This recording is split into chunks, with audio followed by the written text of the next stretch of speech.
J'ai inventé un terme cette semaine. Moi, je fais de la claude-somnie. Donc, c'est un mélange Hmm. entre insomnie et claude, de la claude-somnie.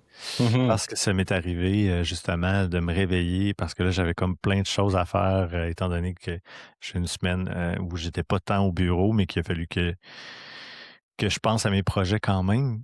Puis je me suis réveillé en plein milieu de la nuit, ce que je ne fais jamais. Généralement, je dors comme un bébé.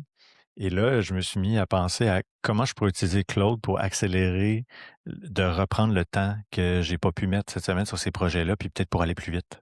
Donc, je me suis comme surpris à me dire, hey, attends une minute, là, t'es-tu vraiment réveillé?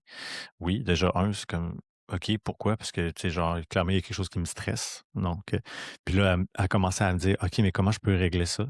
Je parlais de ça avec des amis aussi qui me disaient, ah ben moi, ça m'arrive, puis tu sais, je vais me lever en pleine nuit, puis je vais comme faire le prompt dans Claude, puis je vais aller me recoucher. Je suis comme, oh, OK, non, moi, je veux pas me rendre là.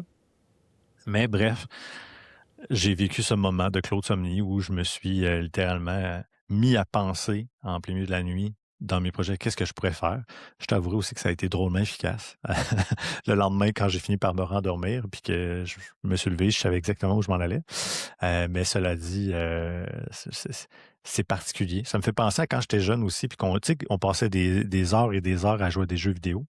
Moi, je me suis mis de m'être réveillé en pleine nuit parce que je voyais des tableaux de Metroid, même les yeux ouverts, là. Donc, tellement je jouais à Metroid intensément. Donc, ça trahit mon âge, hein, je suis plus jeune. Mais tu sais, Ah c'est non, comme si c'est la bon. même situation, je suis tellement imprégné actuellement dans mon trip avec Claude, puis dans son usage, que là, ben, je me retrouve à penser à ça au point de peut-être un peu agacer mes proches parce que j'étais un peu trop tout le temps en train de jaser là-dessus.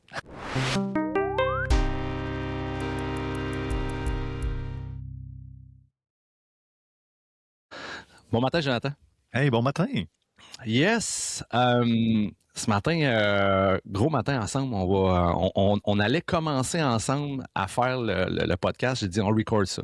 On record ça. On va prendre ça à froid, à chaud, la température que tu veux. Mais avant de commencer, shout out à Pierre-Luc Lachance. Il semblerait qu'à 1.2, on est aussi bon que le gâteau Tuxedo au Costco Ah au oui? niveau des podcasts.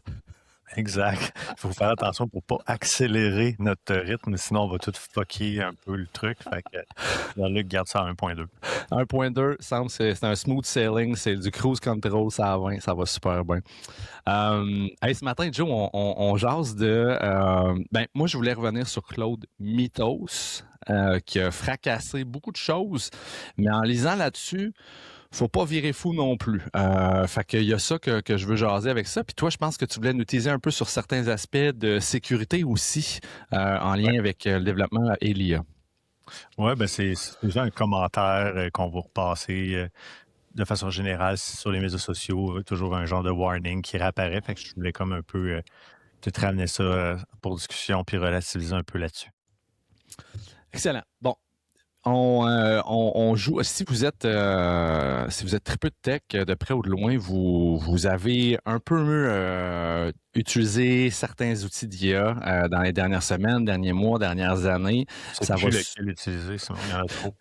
Tu sais plus lequel utiliser. Et puis la phrase que je me suis fait dire, c'est que là, je sais pas, j'emprunte ça de quelqu'un que j'ai entendu ça quelque part dernièrement. Hey, lequel je devrais utiliser. Pour vrai, prends le plus hot en ce moment, mais ne t'attache pas nécessairement. Le plus hot en ce moment, dans 2 jours, ça va peut-être en être un autre. Fait que ça se peut que tu trompes Claude pour Jiminy et sa belle, ses beaux cheveux blonds, I don't know. Mais c'est pas, Mais anyway, c'est pas one to rule them all. Tu sais, je veux dire, au final, tu sais, comme tu le dis, peut-être que ça se peut que tu en utilises plusieurs parce qu'ils ont des utilisations qui sont plus précises d'un environnement à l'autre, là. exactement, exactement. C'est pas comme juste En avoir cas, un en chat. cas, ma situation personnelle. Ouais, c'est ça. Tu te promènes beaucoup d'un à l'autre. Ben oui, clairement. Moi, Ouais. j'utilise tu sais, tout l'environnement Workspace de Google, donc naturellement maintenant, en plus avec Chrome et tout, il y a une super intégration qu'ils ont fait dans Chrome avec Gemini qui fait que c'est CTRL-G, ça va apparaître un side panel, puis tu as accès à ton Gemini direct, puis tu peux lui poser des questions contextuellement avec ce dans quoi tu browses, ce qui est absolument fou raide parce que Mhm. c'est incroyable les capacités, moi je trouve que ça m'amène en termes de productivité, mais quand je veux développer quelque chose, quand je veux aller plus dans la création pour l'instant, en tout cas au niveau de produits numériques, de code, c'est sûr que Claude, c'est mon body. Là. C'est mon body. Là. J'ai eu mon moment, tu sais, assis sur ma chaise en train de dire Hey, toi, tu pourrais-tu me développer ça puis faire ça? Tu sais, mon attente, c'était Hey, il va me faire l'interface, mais tu sais, probablement pas avec les strings en arrière qui vont faire que ça va être attaché à un back-end, qui va me prendre par la main en me disant Hey, ben, va t'ouvrir ça. T'as-tu un compte GitHub? Oui, parfait, va brancher ça là. On va te mettre ça sur une base de données Firebase, blablabla. Tout ce bout-là, tu sais, normalement, c'est pas tant hands-on. C'est pour ça que ça prend encore souvent des développeurs puis des gens qui ont des connaissances plus back-end, si tu veux. Mais puis là, encore là, je dis back-end, mais ce que je parle, c'est quand même relativement simple aussi. Là, c'est juste d'installer l'infrastructure puis le setup, si on peut dire. Mais non, j'ai pas fait une traître ligne de code. Il m'a pris par la main comme un enfant, puis il m'a dit c'est ça, les services que tu dois aller t'inscrire. Une fois que tu es inscrit, va là, donne-moi ça, fais ça. Mais j'ai pas fait une ligne de code, puis j'avais un produit fonctionnel entre les mains. J'étais comme wow! Tu sais, avec un admin, j'ai fait des modifications. Il corrige ses modifications, il comprend rapidement. C'est hallucinant, déjà, juste Claude à la base. Là. Puis, ça fait quelques mois qu'on vous en parle que, tu sais, c'est possible de développer des petites affaires relativement facilement. Plus ça va, plus c'est facile. Aujourd'hui, on va traiter de l'aspect un peu sécuritaire de la chose. Puis je pense que je peux jumper direct avec notre sujet qui est avec Claude Mythos. Claude Mythos qui est, je vous partage ma petite slide qui est là, le mystère de Claude Mythos, l'IA jugée trop dangereuse pour être relâchée sur Internet. C'est un petit peu la prémisse de ce que je veux vous parler aujourd'hui. Si vous suivez un peu ça encore, vous allez voir tous vos systèmes, il y a des updates à tous les jours. Il n'y a pas une fois que j'ouvre pas mon Claude, qu'il n'y a pas un update qui est là, qui me propose. J'ai rarement vu ça aussi rapide que ça. Et dernièrement, et puis il y avait eu quelques leaks là, comme quoi ce système-là, ce nouveau LLM-là, s'en venait. Il y avait un nom de code là, avec un petit nom de code mignon. Là, je me rappelais plus du nom nécessairement, mais c'est bref. Puis ils en ont fait l'annonce, mais ils ont décidé chez Anthropic de ne pas sortir ce LLM-là, cette IA-là, de ne pas permettre à ce qu'elle soit utilisée par Joe, Simon et vous, chers auditeurs, auditrices. Non, parce que jugée trop dangereuse. Ils ont découvert énormément de choses avec ce modèle-là. Une des choses, moi, qui m'a fait un peu capoter, c'est le nombre de failles qu'elle a mis en lumière. Donc, en fait, elle était en mesure de trouver des trucs que nous, en simple mortels, nous n'étions pas capables de mettre les doigts dessus, de mettre les yeux dessus. Elle a trouvé des failles qui datent, et tenez-vous bien, qui datent d'il y a 27 ans, des failles sur des systèmes qui sont vraiment l'architecture complète de notre web repose sur des technologies que personne ne voit, là, mais qui sont généralement supposées être éprouvées et fiables. Une bonne vieille Toyota Corolla qui roule depuis 98, on en voit encore sur les routes. Ben, on a des systèmes comme ça qui gèrent des gros systèmes bancaires, des systèmes d'aéroports, des systèmes d'infrastructure qui reposent sur notamment OpenBSD, qui en est qui est un système d'exploitation qui est jugé pour être l'un des plus sécurisés au monde. Lui, zip zap zoup, en quelques minutes, a détecté des failles qui permettaient de faire planter ce système-là à distance. Même chose pour à droite, la faille FFmpeg, MPEG. Guys, pas besoin de savoir c'est quoi, pas de retenir les lettres, mais je vais juste dire que si vous avez écouté une vidéo dans les dernières années, ben il est certain que FFmpeg est derrière pour la diffusion d'images, des algos de compréhension d'images et de vidéos. Ça fonctionne 100% via cette librairie-là, cette technologie-là. Le code a en quelques minutes trouvé des bugs qui étaient là depuis 2010, malgré 5 millions de balayages par des outils de sécurité.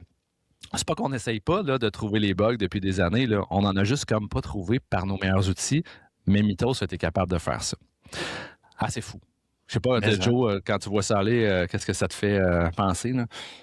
Ben écoute, moi je veux dire, je trouve ça absolument fascinant, puis je trouve qu'il y a une partie de ça qui est une excellente nouvelle, dans le sens où oui, si on peut, comme dans tout, utiliser le côté blanc et non pas le côté noir, c'est parfait. Fixons les problèmes, trouvons des solutions merveilleuses. Mais on le sait tous que quand il y a des failles, il y a aussi la possibilité d'en tirer profit. Fait que clairement, ça va être à faire attention dans les prochaines années, clairement. Exactement. Fait que fait que là, ce qu'ils ont fait, dans le fond, c'est pas plus compliqué que ça. Ils ont dit là, halte au feu, là, nous, on l'utilise à l'interne depuis quelques mois chez Anthropic. On décide de pas le sortir. On va en parler, par contre. C'est là où je mets un petit bémol parce que, pardon, il y a quand même, euh, ils sont bons au niveau du marketing, là, nos chums chez Anthropic. Là. Ils sont capables de nous faire languir un peu, qu'ils sont dans le good side of the force, dans le bon côté de la force. C'est un peu white hat, comme tu dis. Là, on se rappellera qu'ils ne voulaient pas donner des technologies au gouvernement américain parce que ça faisait un dilemme moral en eux en tant que compagnie pour donner tout ça, toutes ces IA-là pour ultimement permettre la mort d'êtres humains, d'infrastructures, puis la guerre, c'était pas top pour eux, ce qui est totalement legit selon moi. Et encore ici, ils ont reposé un peu cette volonté de ne pas sortir cette technologie-là pour rapidement la partager aux plus grands joueurs tech de la planète. Donc, ils se sont mis vraiment, puis j'ai-tu une petite slide avec ça, t'en as un peu, ils ont décidé de partager cette techno-là à l'interne dans ce qu'ils appellent le projet Glasswing. Le projet Glasswing, c'est OK, guys, on va rassembler les plus grandes compagnies technologiques sur la planète.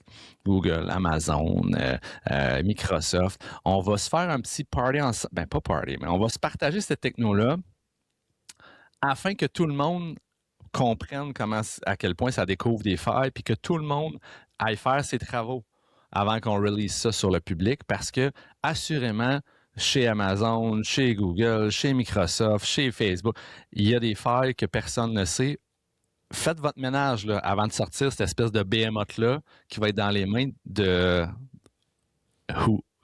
only God knows who. Là, n'importe qui peut avoir ça dans ses mains. Donc, le projet Glasswing, c'est ce qui se passe présentement. J'ai hâte de voir ce qui va ressortir de ça, cette espèce d'alliance-là. Mais encore là, Anthropic, quand même, dans cette opération-là, média, joue quand même le bon joueur là, dans l'échiquier technologique. Oui, puis tu sais, il faut se rappeler que avant, il y a les instants qu'il y a eu tout récemment avec ChatGPT. Je veux dire, tout le monde tripait sur OpenAI, là, puis à un moment donné, pouf, tu sais, il est arrivé une situation, puis on s'est rendu compte que, tu sais, c'est une business, puis je veux dire, il y a des actionnaires, il y a des gens qui tirent les ficelles en arrière, qui poussent fort, fort, fort, puis il y a l'État, les États-Unis, le président américain qui voulait utiliser, avoir accès à toute cette tech-là, etc. Donc, tu sais, jusque dans quelle mesure ils ont le contrôle de leur destinée réelle, c'est une autre histoire. Mais oui, d'un point de vue marketing, comme tu le dis, c'est quand même très intelligent de leur part. Ça reste qu'ils étaient quand même déjà suffisamment bien hypés, je crois. On peut dire que actuellement, dans mon entourage, il y a beaucoup de gens qui ne connaissaient probablement juste pas Claude, qui aujourd'hui en entendent parler abondamment. On parlait que de ChatGPT puis un peu de Gemini. On salue Copilot, on salue tous les autres outils qui, au passage, n'ont pas réussi à faire la coupe, comme on dit. Mais bref, c'est assez impressionnant. Moi, ce que j'ai bien aimé aussi, évidemment, en faisant les petites recherches sur Mythos, je pense qu'il y a quelqu'un qui racontait, je me demande si c'était dans une entrevue, c'était Yoshua Bengio, qui parlait que, tu sais, dans le fond, le danger un peu de cette IA-là venait du principe que il y avait des rapports comme quoi il l'avait utilisé dans un environnement clos. Puis rapidement, dans le fond, elle avait cherché à sortir de l'environnement. Donc, pour essayer d'elle-même commencer à bâtir son propre environnement, puis essayer de sortir du cadre qui lui avait été offert.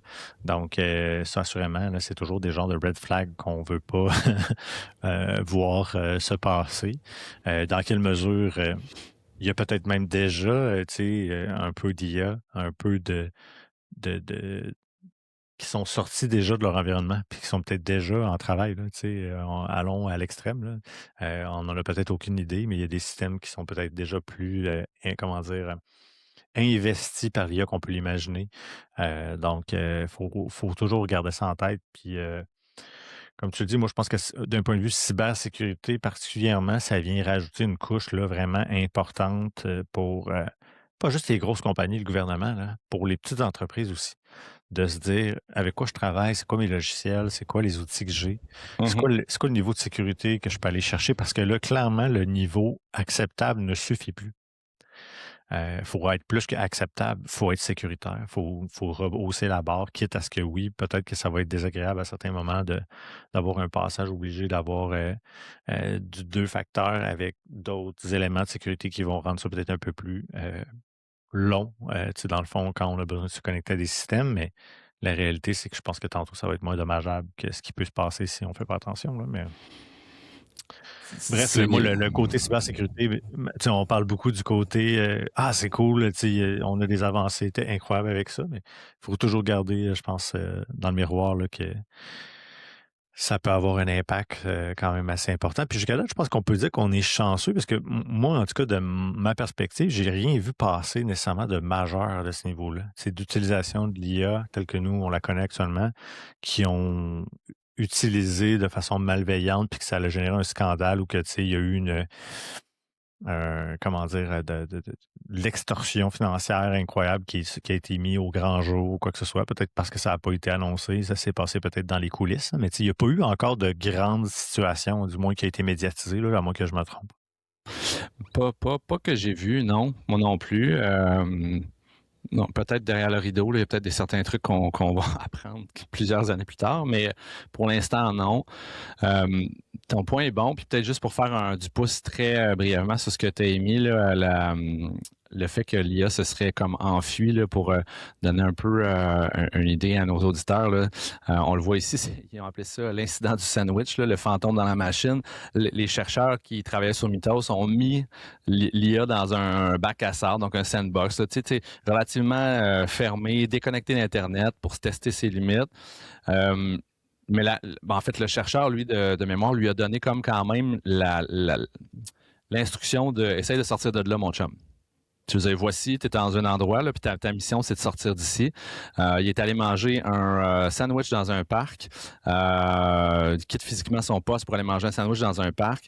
Pendant sa pause, le chercheur consulte son téléphone et reçoit un courriel directement expédié par Mythos, comme quoi il s'était évadé. Puis le modèle a trouvé un moyen créatif, autonome et non prévu par ses concepteurs pour contourner ses restrictions de sécurité strictes et communiquer avec le monde extérieur.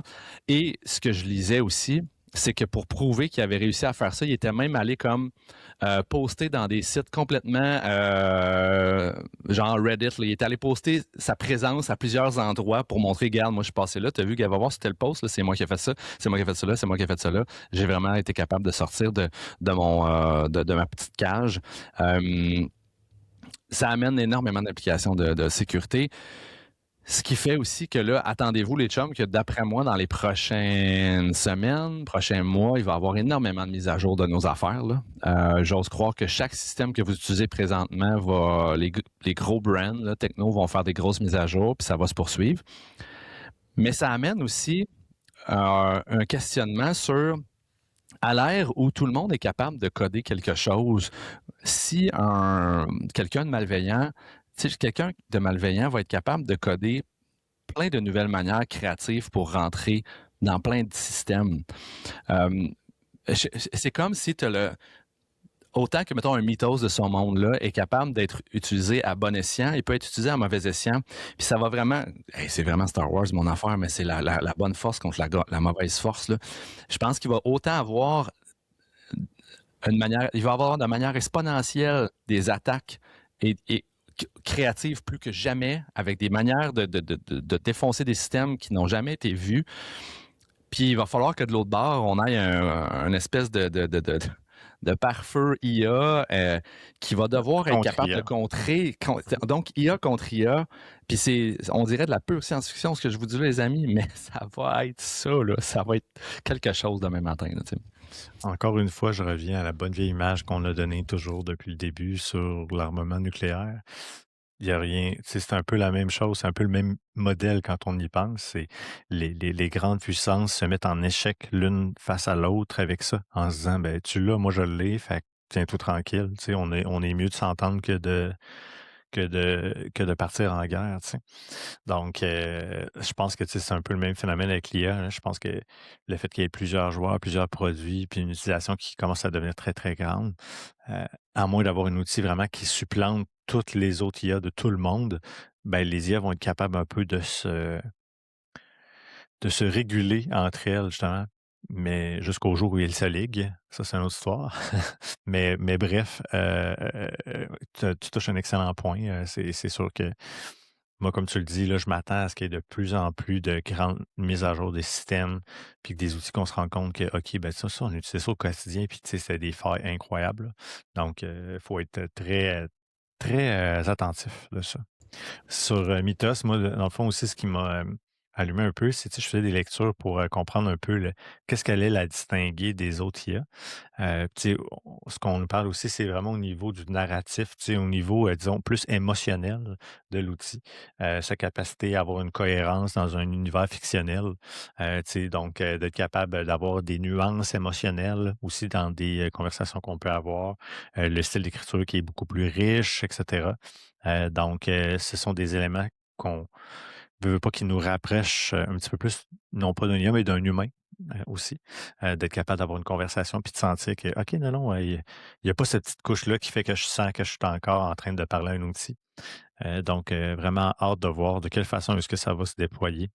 Moi, mon attente là-dessus, c'est vraiment que probablement que le price mark va être très élevé pour Mythos. Probablement que ça va être un modèle qu'il va falloir payer beaucoup plus cher peut-être pour utiliser. En tout cas, peut-être que je me trompe, mais j'ai l'impression que c'est un peu ce qui risque d'arriver avec le hype qui a été généré autour. À partir du moment où ils vont accepter de le relâcher, ben, une façon de le contrôler, ça va être financièrement. Oui, ouais, très possible. D'ailleurs, euh, c'est tellement un nouveau monde, tout ce qui se passe, que je fais juste vous dire que, tu sais, tout le monde ne sait pas encore comment positionner son modèle de pricing. Tout le monde ne sait pas encore comment positionner euh, les fonctionnalités versus le pricing demandé. C'est-tu un nombre d'utilisateurs? Est-ce qu'on price ça à la valeur qui est rendue à l'utilisateur plutôt qu'au nombre de sièges que les gens utilisent dans leur abonnement? C'est personne n'a mis le doigt sur le modèle de revenu puis le modèle d'affaires exact de toutes ces technologies-là. Là. Tout le monde s'essaye en ce moment. Là, Je me souviens pas, il y a quelqu'un qui a dit ça à un moment donné de mon entourage. Je sais pas si c'est toi ou quelqu'un, mais il a dit je serais pas surpris que les entreprises de plus en plus aient des budgets de tokens. Parce que veut pas, on utilise des tokens. Éventuellement, il va peut-être avoir un système où c'est à l'image de ce qu'on payait jadis pour des données. Hein, tu te souviens, avec nos celles, on voulait aller, donc on paye pour même Internet à un moment donné, au début, on payait aussi pour des données. Donc, je vois un peu peut-être un principe comme ça avec les tokens, de dire que, bon, ben là, actuellement, on paye, on a accès à un bassin de tokens pour l'entreprise, puis peu importe l'outil qu'on veut utiliser, ben ça va passer à travers une gestion saine un peu des tokens. Donc, je pense que le modèle d'affaires, comme tu le dis, risque de bouger beaucoup, mais il y a encore une fois, il y a des similitudes avec d'autres industries et d'autres façons de faire que je pense qui sont à l'horizon. Là, fait que, Écoute, on peut surfer un peu là-dessus, là, puis je vous le montre, puis j'ai dû t'en on le parler, mais surf. ouais, j'ai dû t'en parler, mais je dois vraiment pas être le seul qui t'en a parlé, là. Notamment, j'écoutais dernièrement le fondateur de NVIDIA, Jensen Wang, qui a exprimé sa vision très agressive de l'utilisation de l'intelligence artificielle par ses employés, plaçant la consommation de tokens, donc des jetons d'IA, au cœur de la productivité. Les points clés, les budgets de tokens comme salaire. Wang a proposé d'allouer à chaque ingénieur un budget annuel de jetons d'IA équivalent à la moitié de son salaire de base.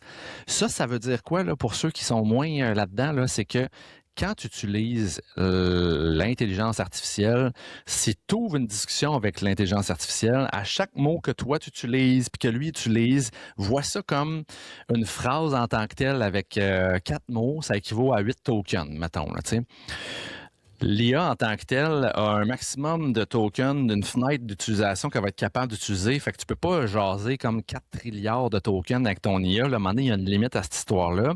Mais je vais dire le currency, c'est le token. L'espèce de devise d'utilisation, là, c'est vraiment le token. Puis la productivité des employés peut être rattachée directement à cette utilisation-là de token. En ce sens, si un programmeur, ou même, attends un petit peu, là, je vais aller plus loin, Joe. Là. Demain matin, là, j'ai une firme de, je sais pas moi, d'experts comptables, ou j'ai une firme, j'ai des avocats dans mon bureau d'avocats qui sont des juristes ou whatever, qui sont très, très, très intelligents, très, très bons dans ce qu'ils font, mais je leur donne quand même l'IA. Si sur 20 personnes dans mon staff, j'en ai juste 10 qui l'utilisent un peu, puis le reste ne l'utilise pas du tout. Je suis comme, guys, moi, d'un matin, je pourrais avoir une équipe qui est capable d'aller utiliser ça. C'est comme avoir des mécaniciens dans son garage de mécaniciens, mais il y en a un qui utilise encore un marteau pour défaire tes roues, là. Il n'utilise pas un impact, là, tu sais. Puis là, je suis comme, hey, dude, on a des impacts aujourd'hui, là, tu peux défaire tes roues avec ça. Donc, ça devient comme une mesure de performance à quelque part. Qu'est-ce que tu nous montres là? Je te montre que dans le fond, un peu dans l'optique de ce qu'on discute, c'est qu'il y a déjà des développeurs qui ont commencé à comprendre ce concept-là parce que les tokens coûtent du temps, coûtent de l'accès. Donc, on a commencé à avoir des discussions avec Claude comme des hommes des cavernes. C'est-à-dire que volontairement, ils ont un langage où ils vont recouper puis éliminer le plus de mots possible pour s'assurer d'avoir une maximisation, dans le fond, des tokens utilisés. Puis ça a permis à certains utilisateurs de réaliser peut-être une économie de 75% d'utilisation des tokens avec cette technique-là. Donc, c'est quand même assez funky. Donc, c'est du réel. Donc, on le voit là, c'est vraiment un trend qu'il y a eu dernièrement sur Reddit. Juste la baseline, un normal talk, une discussion normale, c'est 180 tokens pour une recherche web. Me Talk, 45 tokens. On dumb down là, vraiment à un niveau des hommes des cavernes, c'est malade. Oui, exactement. Fait que c'est vraiment très drôle ce que ça génère comme type si tu veux, de prompt. Mais écoute, on est à l'ère où ce qu'on cherche, c'est vraiment à sauver du temps. Donc, on le voit là. Donc, dans ce cas-ci, ça fonctionne. Fait que, tu sais, est-ce que c'est quelque chose qui va perdurer dans le temps? Moi, je pense que c'est plus un hack du moment, dans le sens où, étant donné que là, les tokens sont limités à une certaine valeur, je pense que dans le temps, ça va être plus accessible. Donc, ces considérations-là vont être moins importantes. Mais là, à l'ère où tout le monde va aller vite puis avoir le plus de AI time, si tu veux, je trouve ça quand même assez drôle. C'est fou. Ouais, ça m'a fait bien sourire de demander. Demande à ton AI d'être un homme de Néandertal ou un homme des cavernes. Ben, l'idée, c'est simple. Hein? C'est que quelque part, si en utilisant 3 mots, je suis capable d'y faire comprendre la même chose qu'avec une phrase, parce que il y a des mots qui sont non nécessaires. Nous, on écrit comme des humains avec la ponctuation, tout ça, mais l'IA, lui, est-ce qu'il en a besoin? Donc, l'idée, c'est un peu ça, c'est d'éliminer ces mots-là pour y aller à la plus simple expression et être compris quand même. Peut-être que ça s'applique plus pour du dev, justement, étant donné que c'est quand même relativement très pragmatique, très à côté, si on peut dire, sur la documentation, des modèles, des frameworks, alors que, si on est plus dans une conversation pour avoir des recherches sur d'autres sujets, peut-être que là, à ce moment-là, c'est moins efficace. Mais bref, je n'ai pas expérimenté encore. Ça sera ma prochaine expérimentation de faire des prompts hommes des cavernes. Puis, tu sais, peut-être pour ceux qui sont moins là-dedans, qui ne l'ont pas testé encore, Claude, là, j'hésite, je vais vous montrer un petit peu là, la fenêtre d'utilisation qui est, pour ceux qui sont comme moi avec un forfait pro, là, donc on paye un frais, là, une trentaine de dollars. Là, on voit ici, tu as une session actuelle. Donc, dès que tu commences à jaser, tu as ton nombre de tokens qui commence à avancer, là, qui rapidement peut se rendre jusqu'à 100%. Puis ça se reset aux 4 heures, 4 ou 5 heures. Fait que là, je lisais dans les forums sur Reddit que les gens ils chialaient parce que, tu sais, fait que là, tu es en train, tu utilises Claude, puis là, ça avance, puis là, ça fait 2 heures que tu es là-dessus, puis là, boum, si tu es rendu à ton 100% attends 4 heures avant que ça se reset. Puis les gens disaient, c'est la manière d'Anthropic de nous dire, sors dehors, va toucher de l'herbe un peu, hein, va respirer un peu, puis reviens nous voir après. Puis je trouve ça bien pour moi, parce qu'on pourrait vite rester en boucle continuelle de cette patente-là, puis en faire tout le temps. Écoute, j'ai inventé un terme cette semaine. Moi, je fais de la claude-somnie. Donc, c'est un mélange entre insomnie et Claude, de la Claude-somnie.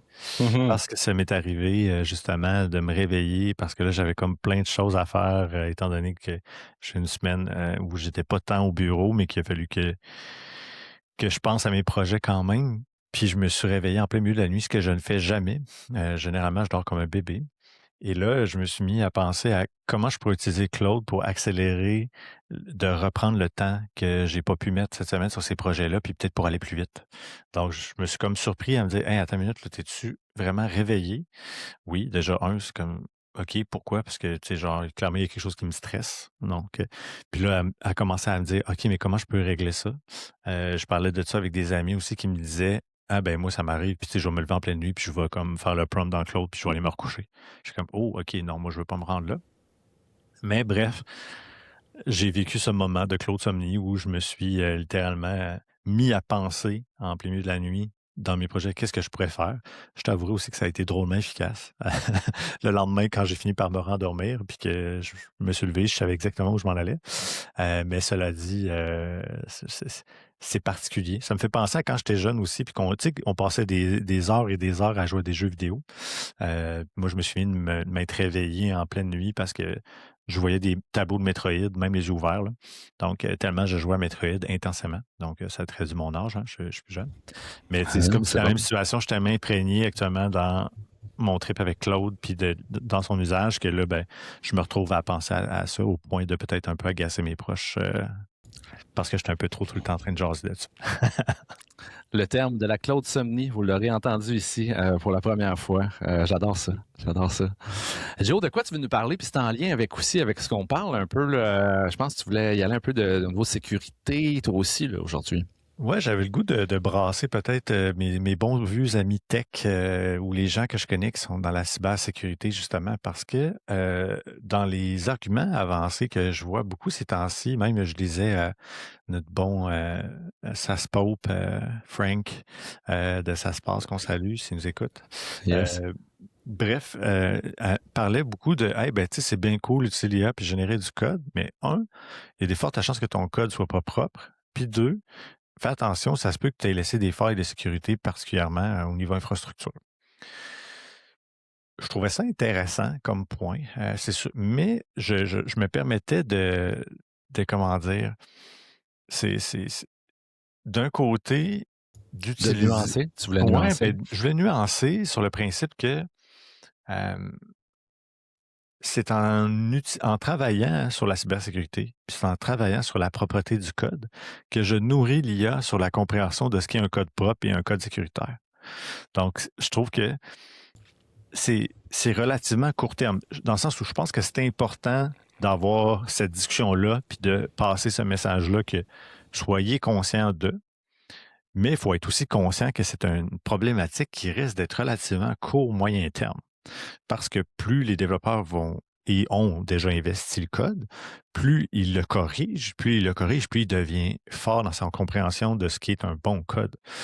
Donc, je pense que c'est un faux débat actuellement de dire que le code n'est pas propre.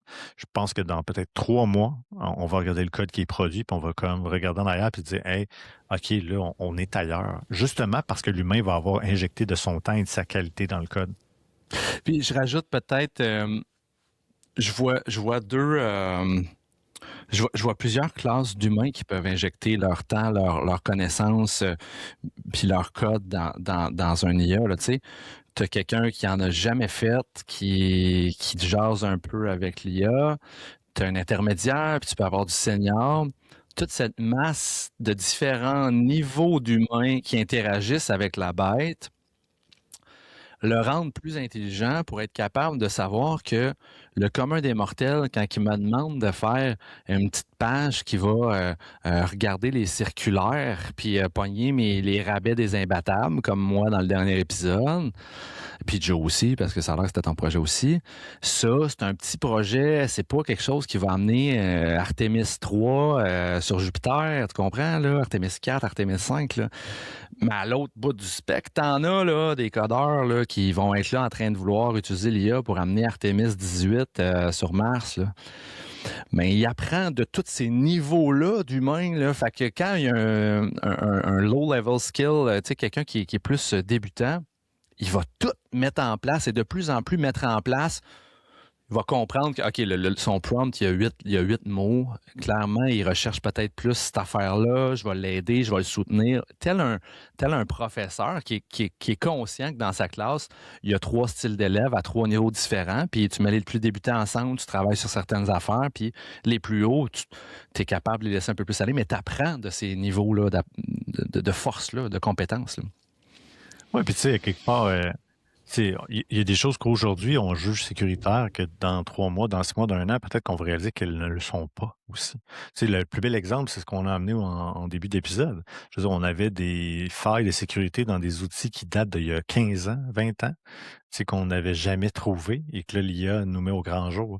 Donc, peut-être que ce qu'on a comme actuellement compréhension d'un environnement sécuritaire, elle est peut-être pas tant que ça. Donc, ça ne veut pas dire de ne pas prendre les précautions puis de s'assurer de faire le maximum de ce qu'on connaît de la cybersécurité pour que nos environnements soient le plus proches d'être infaillibles possible. Mais encore une fois, comme tu le dis aussi, il y a le contexte dans lequel un produit de l'IA est généré et utilisé. À l'heure actuelle, on va parler davantage d'une utilisation plus à échelle pas tant impliquante, comme ça on développe des petites applications. On fait des choses que normalement on aurait peut-être travaillé avec des agences ou des boîtes web pour ajouter, développer des outils internes ou des trucs comme ça.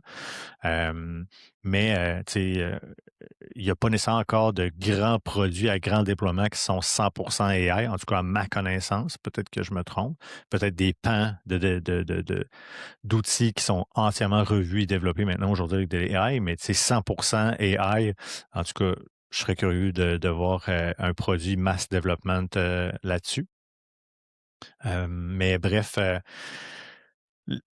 tout ça pour dire que faut faire attention dans la façon dont on parle de ces éléments-là, là, la propreté du code. Le web est rempli de code pas propre. Là, puis c'est pour ça que justement, à l'heure actuelle, l'IA produit du code pas propre parce qu'elle se base sur ce que l'humain a mis en place aussi. C'est un peu ça le set de données actuel. Donc, ça fait partie déjà du discours, dans le fond, des développeurs de s'assurer que les gens fassent attention à ces éléments-là. Mais la réalité, c'est qu'il y a encore une grande, grande partie de gens qui ne portent pas attention. Puis ça ouvre le risque. Puis je pense que le risque, il ne sera jamais à 100% refermé. Il va toujours être là. Mais d'un autre côté, on est dans une époque où l'IA, justement, va nous servir à se protéger contre des failles potentielles, puis à s'assurer justement qu'on évolue peut-être plus vite aussi de ce côté-là. Je pense que les systèmes, oui, il y a de l'évolution, mais en même temps, je pense que l'idée là, que l'IA vienne s'ajouter comme une genre de couche protectrice, comme tu le disais tout à l'heure, va assurément sécuriser bien des systèmes. Là. Non, ça n'aura pas le choix. Là. J'entendais certains dire que c'est ça, l'IA serait directement, si c'est pas déjà fait, mais que ce serait déjà directement injecté dans des pare-feux de gros systèmes. Donc, un système que vous utilisez à tous les jours, il y a une couche on top of that sur le dessus qui vient comme le fameux pare-feu, là, qui est une technologie qui vient comme regarder tout ce qui rentre, tout ce qui sort, puis est capable de flaguer quelque chose avant même qu'il ne t'infecte. Ben là, l'IA va être là-dedans si ce n'est pas déjà le cas en ce moment pour nous protéger en temps réel. Fait que mais ça demeure quand même un gros enjeu pour toutes les grosses compagnies tech. Tu as dit quelque chose tantôt, ça m'a fait réagir, puis je ne voulais pas te couper pour en parler, mais tu as parlé de ton fameux système de recettes. Puis, je suis tombé là-dessus hier. C'était à l'épicerie, l'émission L'épicerie, que vous connaissez peut-être, ou si vous ne la connaissez pas. C'est une émission qui traite, dans le fond, des bonnes utilisations ou de l'information qu'il y a autour du monde alimentaire. Donc, vraiment très, très intéressant. Ça fait plusieurs années que ça existe. Et hier, ils ont présenté une émission, ou du moins une portion d'émission sur, ils ont mis l'IA entre les mains de personnes de différents âges pour voir de quelle façon est-ce que ça peut avoir un impact dans leur préparation alimentaire. Donc, c'était super intéressant de réaliser que, c'était mitigé par la façon dont on l'utilise, mais pour qui, dans la majorité des cas, il y avait une économie substantielle, entre autres, qui était réalisée par les gens parce que ça les forçait. Pas parce qu'ils utilisaient nécessairement juste l'IA, mais parce que le fait de penser utiliser l'IA pour bâtir, exemple, une épicerie ou quoi que ce soit, ça facilitait finalement la préparation, puis le fait de passer du temps à le faire plutôt que d'y aller un petit peu plus sur le fly, puis rendu à l'épicerie, finalement, tu rajoutes 3-4 affaires dans le panier, puis ton budget, ben là, finalement, tu te rends compte que ça t'a coûté beaucoup plus cher. Mais j'ai été étonné, là, entre autres, il y avait une dame qui disait, par exemple, que elle avait l'habitude d'avoir une épicerie qui pouvait osciller autour de 200 $ peut-être par semaine, puis qu'elle avait ramené ça autour de 90 $ dans le fond en utilisant l'IA. Puis ce que j'ai trouvé particulièrement intéressant aussi, c'est que pour bien des gens, l'erreur que je voyais, c'est que les gens demandaient à l'IA de proposer des recettes, de générer des recettes. Puis c'est là qu'il y a un risque parce que l'IA peut se mettre à halluciner des ingrédients qui n'ont pas lieu d'être dans la recette ou quoi que ce soit. Donc, d'où l'importance d'utiliser peut-être plus un outil ou une base de données de recettes concrètes, puis de dire à l'IA, ben voici les recettes qui m'intéressent, produis-moi maintenant ma liste d'épicerie, produis-moi dans le fond ce que j'ai besoin, va voir les coûts reliés spécifiquement à ces outils-là, etc. Fait que je voulais refaire une petite parenthèse là-dessus pour dire que au-delà de toi et moi qui sommes des geeks, de réaliser que il y a déjà du monsieur, madame, tout le monde qui ont pensé à se dire, ben, hey, utilisons l'IA pour faciliter notre quotidien. Donc, quand même assez cool. Ben, c'est ça. Moi, de l'avoir comme compagnon et de lui parler, comme lui converser comme un ami qui peut t'aider dans ta réflexion, même si ça a l'air sci-fi comme scénario, c'est là, c'est ça. Fait qu'il n'y a pas un pan de ta vie qui ne peut pas être, que tu peux pas utiliser cette IA-là pour te challenger, t'amener à un autre niveau. Ne prenez pas tout ce qui se dit comme du cash, mais c'est du beau 80-20, là. Je vous dis, 8 fois sur 10, on est pas mal dedans, là, tu sais. Fait que je vous invite fortement à le faire. Puis peut-être, je surfe rapidement sur... on a sorti une clip un peu sur TikTok dernièrement qui a fait enflammer les passions par rapport au truc d'épicerie, là, au petit projet d'épicerie qu'on est en train de travailler, toi et moi. On ne le savait même pas, là, l'un et l'autre de notre bar. Il y a quelqu'un qui commentait quelque chose de vraiment cool, vraiment chouette. Pour ceux qui ne veulent pas nécessairement tomber dans toute l'IA et tout ça, il y a massemaine.ca qui semble faire exactement ou très proche de ce qu'on voulait faire.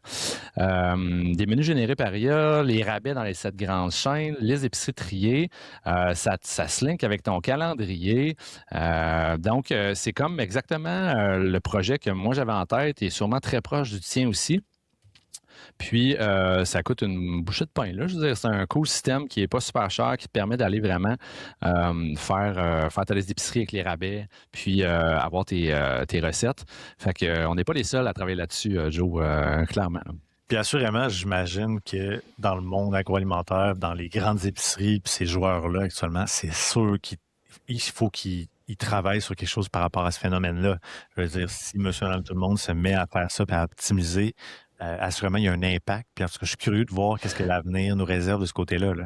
Oui, Maxi qui aime ça, les bas prix, là, moi, t'as dit, on te les lowballés en tabarouette, tes bas prix, là, l'imbattable, là, si le 3/4 du Québec se met à réclamer les imbattables, j'ai l'impression qu'ils vont peut-être retirer ce petit programme-là qui était le fun parce qu'il y avait juste genre une personne sur 8 qui le prenait, là.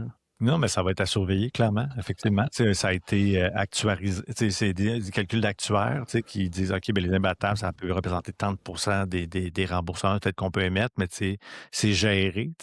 Mais j'ai hâte de voir, là, on change la donne. Fait que, bien intéressant. Écoute, on a une passion incroyable pour l'utilisation de l'IA et de l'accompagnement à bâtir nos semaines et nos épiceries. Assurément, ça va servir à autre chose, sans aucun doute, mais je trouve ça toujours fascinant fascinant. Puis c'est surtout que c'est accessible pour tout le monde là, comme usage. Donc, mais je trouvais ça particulièrement très drôle de voir là, qu'il ramenait ça jusqu'à l'épicerie puis que les gens pouvaient le faire. Puis ce qui était quand même très drôle aussi, c'est que il posait la question à la toute fin, puis je vous invite, je vous invite, vous pouvez sûrement retrouver le segment quelque part en ligne, mais il invitait les gens à dire, est-ce que vous avez l'intention de continuer d'utiliser ou est-ce que... Puis il y a des gens pour qui ils disaient, ben non, moi finalement, je trouve pas ça très intéressant, puis je considère que je peux continuer de prendre le temps de moi-même faire ce travail-là de recherche, puis d'aller le faire parce qu'il y a trop d'erreurs, etc., puis tout ça. Donc, il y a encore du chemin à faire. Fait que c'est pas encore monsieur, madame, tout le monde qui se met à l'utiliser jour 1. Joe, je te propose de y aller avec 2 nouvelles en rafale. Une que je t'ai parlé un peu, puis une autre que je viens de voir popper dans mon LinkedIn qui est en lien avec des sujets qu'on a déjà parlé par le passé. Le premier truc que je veux vous parler, c'est une nouvelle que j'ai vue passer, puis qui est très Big Brother is watching you. Là. On apprenait dernièrement, puis peut-être c'est plus vieux que ça, mais moi je l'ai appris que dernièrement. On voit ici un post de Steve Waterhouse, là, qui est un expert en cybersécurité ici au Québec. Saviez-vous que les téléviseurs Samsung Electronics envoyaient ces informations toutes les minutes, tandis que les appareils LG Electronics le faisaient toutes les 15 secondes? C'est quoi ça? C'est l'ACR. Automatic Content Recognition. Je vous évite de tout lire ça, mais je vous montre l'image. Il semblerait, puis moi je ne le savais pas, je ne sais pas si toi tu le savais, il semblerait que la majeure partie des grandes compagnies de télévision ont une technologie qui, à toutes les quelques secondes, vont prendre une photo de ce que la télé est en train de montrer à moi sur le divan. Ils vont comme anonymiser ça, travailler l'image pour que ça soit pas comme je vois vraiment que c'est l'émission L'épicerie que je suis en train d'écouter, mais quand même ils vont rendre cette image-là en information textuelle, décrivant qu'est-ce que c'est qui est là, vont envoyer ça à des serveurs de compagnies qui sont des compagnies tierces à Samsung, LG, Vizio, puis bon. Puis ces compagnies-là, c'est des compagnies qui se spécialisent dans la collecte de ces informations-là. Vous voyez ça comme des espèces de données là, rapetissées, mais qui montrent qui disent un peu c'est quoi le contenu qui est sur la télé. Ils ramassent ça, imaginons tous les foyers du Québec qui écoutent la télé, les séries, là, hier, 4-3 Canadiens. Ils ramassent ça ici et ça donne beaucoup de data pour dire aux brands qui font de la télé, c'est quoi qui est écouté, quel genre, quand, quoi. C'est vraiment des yeux qui regardent ce que toi, tu regardes et c'est envoyé sur le cloud. Les compagnies de télévision le savent. C'est revendu, ces données-là, à plein de compagnies. On dirait que je le savais, mais je ne le savais pas vraiment. Je me disais que sûrement, il y avait de quoi, là, tu sais. Mais là, d'avoir vu ça, cette espèce de stratagème-là, ah ouais, c'est dommage intense. Savais-tu ça, toi, Joe? Ben, je ne savais pas spécifiquement pour les téléviseurs, mais en tout cas, chez nous, je peux dire qu'ils vont être déçus, puisqu'ils vont voir souvent la famille gros, parce que c'est ça que ma fille, elle écoute. Mais, mais oui, écoute, tu sais, tous nos écrans, on le sait, là, je veux dire, ça sert de moniteur, puis oui, il y a de l'information qui sort de ça, mais pour la télé proprement dit, je ne savais pas que les major brands avaient eux-mêmes leur propre outils, dans le fond, pour ramasser ce genre d'échantillons-là. Oui. Fait que reste à voir, bon, qu'est-ce qu'ils font avec ça, puis mais on tombe quand même dans le monde on est capable ensuite d'influencer la publicité qui va jouer, on est capable de te montrer des bons programmes, on est capable de te connaître, qu'est-ce que tu écoutes, quand et quoi. C'est assez fou. Je suis tombé aussi sur ce gars-là sur TikTok qui sur la chaîne Tech Explain. Cette espèce de gars-là dans une espèce de shop électronique, il arrive toujours avec des petites vidéos de 1 minute et demie où il explique des concepts. C'est lui qui m'a amené ce concept-là. Très, très, très intéressant là, pour ceux qui veulent suivre un peu se faire vulgariser au coton là, de la tech. Là, c'est très, très intéressant à ce niveau-là. Fait que, ouais, le festival de la surveillance de masse, on le voit un peu partout, puis on le voit là-dedans. Là. Intéressant. Ouais. Sinon, je t'amènerais sur un hot topic qui vient juste de sortir. Puis moi, j'avais pas vu ça avant ce matin. Je fais un petit shout-out à un ancien partenaire, client startup / Antoine Lavoie, qui est cofondateur d'une startup ici qui a été acquise, là, Cœurway, vous irez voir ça. Antoine semble shooter plein de belles news technologiques dans les derniers jours et il semblerait que la publicité sur ChatGPT est maintenant live au Canada depuis la fin de semaine. Il y a donc... moi, j'ai pas essayé le compte free sur ChatGPT, là. J'ai juste utilisé le payant, là, mais donc, il y aurait ceci qui est là. La publicité débarque sur ChatGPT pour vrai. On le savait que ça allait s'en venir. Y a-tu moyen de la déliter? Il y a sûrement moyen non, il y a peut-être moyen du paramétrage autour de ça, mais 2 mois plus tôt, ouais, on se rappelle que 2 mois plus tôt, Anthropic publiait Claude is a space to think et claquait 8 millions sur un spot Super Bowl pour dire ads are coming to AI but not Claude. Fait qu'il y a de gros enjeux au niveau de comment on se positionne dans un monde AI, puis pub, pas pub, c'est quoi notre modèle de revenu? J'en parlais un petit peu tantôt. Tout le monde est en train de tester des affaires là, à ce niveau-là. Non, écoute, c'est sûr qu'il faut que ça se monétise. Là. Particulièrement, je pense que c'est ChatGPT, il y a des enjeux majeurs de ce côté-là. Là, donc, je suis pas étonné, un peu déçu de la forme que ça prend. Ouais. Je me serais peut-être attendu à de quoi de plus intégré que ça et non pas juste un genre de bandeau. Je trouve que c'est un peu, c'est un peu facile. Ouais, si on le regarde un peu encore, là, tu sais, t'es en train de chatter, puis là, on pop Uber. Ouais, parce que là, t'as demandé... T'aurais-tu demandé de quoi par rapport à Uber? Real example of AI gig economy job. Non, pas tant. Pas tant, ouais. Fait que c'est pas full... En tout cas, c'est un exemple, là, mais hâte de voir comment ça va sortir. Moi, j'en ai pas vu non plus. Puis, de toute façon, je te dirais, j'utilise pas vraiment chat. Je l'utilise plus. Mais, ouais, c'est à surveiller. La pub, on s'en sauve pas. On s'en sauve pas. Tellement pas. C'est ça. Fait que c'est un peu ça. Épisode à saveur sécurité, à saveur, IA, mais tu sais, comment l'aspect cybersécurité entourant tout ça va venir nous frapper. Ouais. Moi, je n'ai un petit truc juste pour terminer. Ça m'avait fasciné. Wi-Fi signal could prove useful for spies. Fait que, bref, dans les choses, des fois, on se dit ah oui, mais toute la tech autour de nous, là, vos signaux Wi-Fi, ben, ultimement, on émet un signal, hein, donc c'est radio. Donc, ça permet d'aller voir dans une pièce qu'est-ce qu'il y a, parce qu'il y a une réflexion du signal qui se fait. Parce qu'un signal, exemple, s'il y a un mur qui est bétonné ou quoi que ce soit, va pas passer à travers. Donc, ça veut dire que le signal, il arrête. Donc, on est capable à ce moment-là de mapper littéralement qu'est-ce qu'il y a dans la pièce. Donc, je trouvais ça super intéressant. C'est un article qui est sorti là, sur The Economist qui date, mais qui était revenu un peu dans mon radar. Puis j'étais comme, c'est vrai, quand on y pense, le Wi-Fi, c'est quand même potentiellement quelque chose qu'on oublie, qui est là, qui est très présent, tout comme les ondes cellulaires, tous les autres trucs. Donc, n'oubliez pas qu'il y a un signal quelque part qui vous observe. Puis, même affaire, je fais du pont sur... si vous utilisez Strava, les amis, il y a quelques années, Strava avait permis de découvrir des bases militaires parce que les gars et les filles de l'armée faisaient leur petit jogging dans des endroits full cachés. C'est arrivé encore. French sailor runs not so far away from Iran. On voyait, il n'y a pas trop longtemps, dans cette partie du monde-là.